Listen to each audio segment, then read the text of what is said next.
Now just we will see right angle triangle.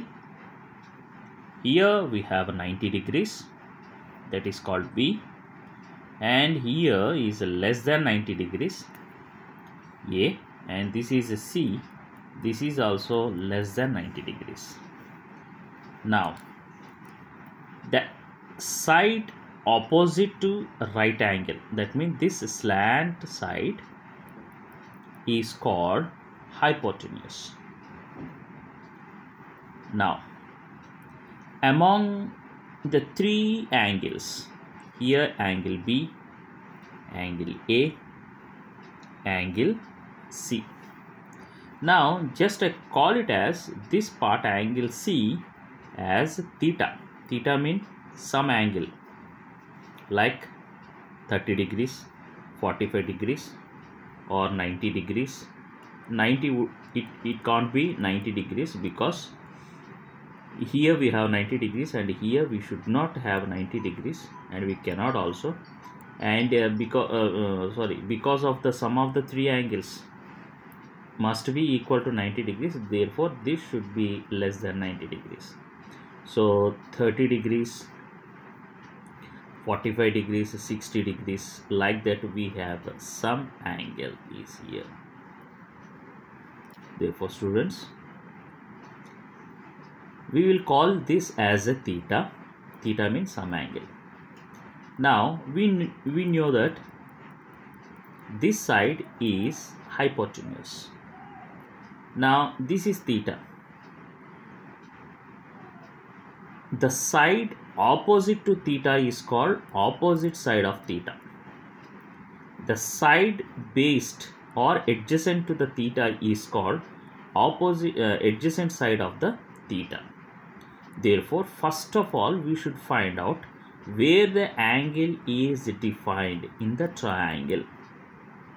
Of course here we have an angle, here we have an angle, and this is constant as 90 degrees.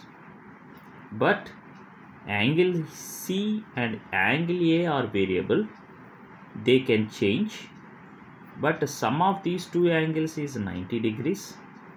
Now this theta, we have to define theta, that is angle. We can keep here or here, whatever it may be. Now let us see. I want to define the angle here, that is theta at place of A. Theta means some angle like a 10 degrees, 15 degrees, 30 degrees, 45 degrees, 60 degrees, 80 degrees, like that. Now whenever I change from this place, from C to A, therefore we can call this side is opposite side of theta, exactly opposite side of theta, and here this side AB is called adjacent side of theta. So in one diagram this is adjacent side, in other diagram this is opposite side. In one diagram it is opposite side, in other diagram this is adjacent side. Therefore they can be changed according to the placing of theta angle. Okay.